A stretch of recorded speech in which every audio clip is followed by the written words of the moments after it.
Hey. Okay. Welcome to my kitchen. Hey, you're gonna get some weird angles because I need to get some stuff done. I also need to practice on cursing less. I'm going to the gym today, but it's pretty late. I got off of work around 5:30. Just got home around 6. I have to eat. And then I have to walk Lexi, which is my dog. And then once I get that done, I'm gonna go hit legs today. So I wanted to talk about nutrition. Okay. So let's see if I can multitask, do this and talk at the same time. I do this all the time, so hopefully. When we're talking about fueling your workouts, you want to make sure that your food is mostly carbohydrates and protein. The protein's important because it's going to help with muscle breakdown, yada yada, but it's also to help the blood sugar from spiking too high and for you to crash. Me, I have a history of high blood sugar. I have PCOS, as I mentioned in the other video, which makes it a little bit more difficult to manage my blood sugar, and I'm more likely to get diabetes if I don't keep that under control. And so a carb that is fully carb focused, it's a scary one because I really do feel how I feel really full and then really sleepy and then I completely crash. So the protein is really important. But also the walk that I take with Lexi after I eat is the most important piece because it allows me to bring that spike down because I'm putting that glucose, blood sugar, into my muscles, not my bloodstream, keeping it in the bloodstream. Yesterday I did a high carb meal and then I took a nap and I woke up so groggy and I was like, oh, this is why I go on a walk. Took a nap. Yeah, this is why I go on a walk before I take any nap or after I eat carbs. Anyway, right now I'm rocking with some cream of rice. Super simple. I want to keep it low in fat as much as possible to make sure that I can, so fat is going to slow down your digestion and we don't want that right before a workout. We want to go carbs to fuel that fast absorbing energy to fuel your workout, and protein. That's it. I get all my fats and fiber, high fiber foods on the other meals that do not surround my workout. I'm getting the hiccups, which is incredibly annoying. So I'm doing a serving of cream of rice right now. I have a flavored one.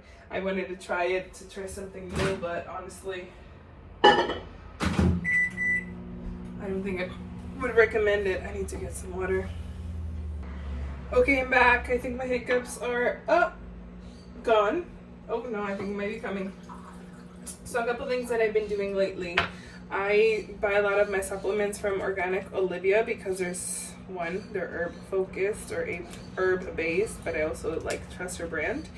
But I've been taking liver juice to support my liver because I know that I have a hard time detoxing things out of my body. So I take this liver juice before every meal. Water, 30 drops, whatever. But why I think it's really important before my workout is because I've been taking some pre-workout and I've been taking some pump powder supplements to help me feel my muscles more. And sadly what I've discovered, I gotta mix this and then you put it in the microwave again if you've never had cream of rice. It takes a little bit of time. Sad part about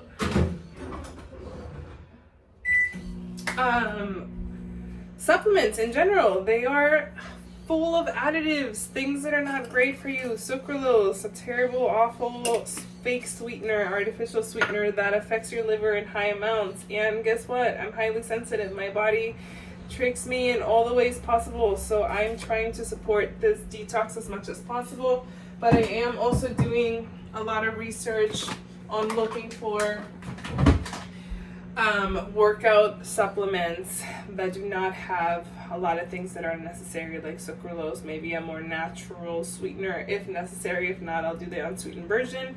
I am taking a digestive enzyme because I am also, here are all the things that are wrong with me, lactose intolerant, but I am going to get some whey protein in me, and I feel like the digestive enzyme, also not sponsored, but this is Bloat BFF from also Organic Olivia, which I think has been a huge helper for me because I do get super gassy with dairy especially. But right now the only dairy product that I am eating, it used to be cottage cheese, right now is protein powder. I just needed a break and some variance, so I take that. I take the digestive enzyme before I take my protein, just to help me digest it better. I will say there's some brands that sell protein with digestive enzymes in them already, and I'm going to be getting some of that, but right now I want to finish what I have. And unfortunately, this tastes really good, yes, but it also has sucralose. So again, I'll take any suggestions, but I found a brand called Transparent Labs that does a really good job at not having any of those. It's in the name, they're transparent. So they're supposed to be different than most supplement companies. So I'm going to be finishing what I have now, but I am going to order the better supplements to see how I feel. And I'm just being more like, it's more of a cautionary tale than anything, because I have struggled with a lot of hormone imbalances, a lot of painful periods, PCOS, and honestly a lot of that is just environmental, meaning like what's around me, when I'm putting in my body. So I'm putting a lot of effort and thought into my food. This is probably the only meal of my day that I have some processed foods, aka the protein and the cream of rice, but besides that I only eat whole foods, and most of the time I actually don't even eat protein powder, but I'm craving it today, so I'm gonna have it. It also feels like an amazing treat. I can't take credit for this, but I'm making this thing called whey drip, which is essentially like frosting with whey protein. This is why I like it. It's kind of like a dessert before a workout. And the secret is you put the same amount of protein, the same amount of water as you did protein. So I have 45 grams of protein powder in my mug, and then I put 45 grams of water. It's a thicker consistency, and I'm going to put it in the freezer for about 5 minutes. What that's gonna do is I also do a blend of cream of rice and oats, so it's a little bit fluffier. What that's gonna do, I'm gonna mix it because this gets pretty like pasty and whatever. It's gonna feel like I'm eating oatmeal with frosting on top of it, and it feels delicious. I feel like I'm getting a little treat, and that keeps me more more compliant in my quote-unquote diet, as I'm in a slight deficit right now, but I think I'm getting close to the end of my body and hopefully I get to bulk, so which will be really exciting. Anyway, I'm gonna let that cool. I'm gonna let that sit in the freezer. Back to nutritional talk. Sorry. Okay, structure when you're thinking about your food. High fat or just fat in general and high fiber meals you want to eat outside of your workout windows, because they're slow digestive foods, which means that if I'm sitting at a desk or I'm at work, I want to control my hunger a little bit better so I can go a little bit longer. So for breakfast, I eat high fat, high fiber. And then as I come close to my workouts, which is always going to be for me at the end of the day or at the beginning or during the weekends, I go high carb, high protein. Every meal is high protein, so that's never a question. I'm going to talk about amounts later, but anyway, high carb, high protein before and after your workout. If you're cutting carbs, you can go medium, moderate carbs before your workout and high carb after. Honestly, the post-workout meal is the most important one. And for breakfast and lunch, I eat high vegetable, high fiber, high fat stuff. And I'll show you guys more in detail what I tend to eat for breakfast, for lunch. But right now I'm focusing on my pre-workout stuff. Okay, so I'm gonna let that cool in the freezer, and then I'm gonna eat this meal. And then I'm gonna take a few of my supplements. I'll happily share what I'm taking right now, but again, I'm not married to the brand and I'm looking for brands that have less additives. So again, I'm just giving you a heads up on that. Cool, I'll be back. Okay, let's get ready for a workout. Okay, hear me out. I'm not saying that you should do this. Also, I know that this is kind of crazy. I've been trying to limit my caffeine intake. If you've known me for a little bit, you know that I quit caffeine about a year ago, and I'm back in it.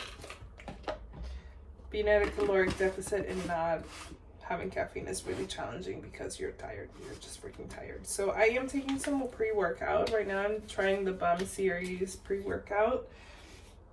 But guess what? Sucralose. So I'm looking for a pre-workout that doesn't have any sucralose in it because, again, I know that my liver is a sensitive one and I need to support it. So I'm not saying that you should take pre-workout. And they also have stim-free pre-workout. So you should definitely try that if you're susceptible to caffeine. But what is pre-workout good for? I feel like it allows me to create a better mind-muscle connection because it brings more blood flow into my muscles when I'm pumping my muscles, when I'm working out. Creatine. Everyone should be taking creatine. Bring more energy to the cells to get more reps, get strong. Also great for brain function. This is from the brand called Huge. My husband buys it. I just let him buy whatever creatine he wants. Doesn't matter. And I'm going to add water to that. Just set it in the fridge.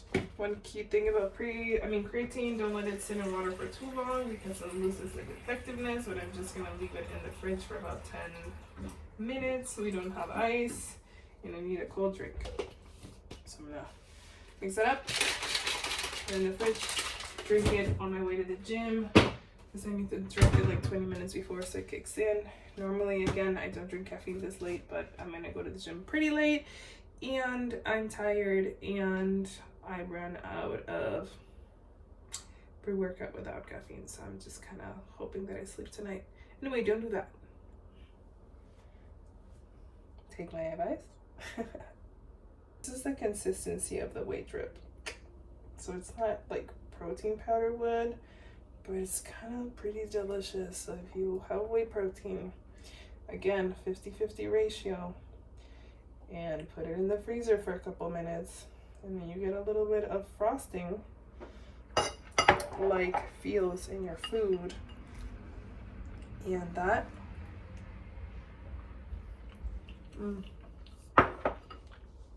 it's the best dessert that's not dessert pre-workout.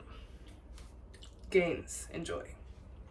Okay, so I finished my pre-workout meal. That's me and my girl, but now me and this girl. Lexi, are you ready to go on a walk? Let's go on a walk. There's not a lot of excitement, but I promise she was asking for it. Okay, let's see if she runs to the door. Let's go. She did. Okay, see you guys. Blood sugar regulation walk. Here we go. Okay, it's 7:25. I'm just PM, by the way. Just getting to the gym. I'm tired, but I took pre-workout and that's how I commit to a workout. I'm caffeinated, although don't drink caffeine at this late. I don't recommend it. Anyway, one thing that I wanted to say is most people think that personal trainers, they get paid to work out. Couldn't be further from the truth. It's the complete opposite. Oh, the prime times and amazing times to work out I give to my clients and I leave the end of the day for myself, or I could get up at crack dawn, but I can't do that. So we out here, we doing it. I was gonna film my leg day, but it's pretty late and I'm running late, so I just want to speed through it, but I will keep you posted on workouts. Anyway, thank you for joining me on my second video. I'm really excited to start this journey with you guys, and I will have more content. Again, let me know what you want to know, what you want to talk about. Comment, like, subscribe. See you on the next one.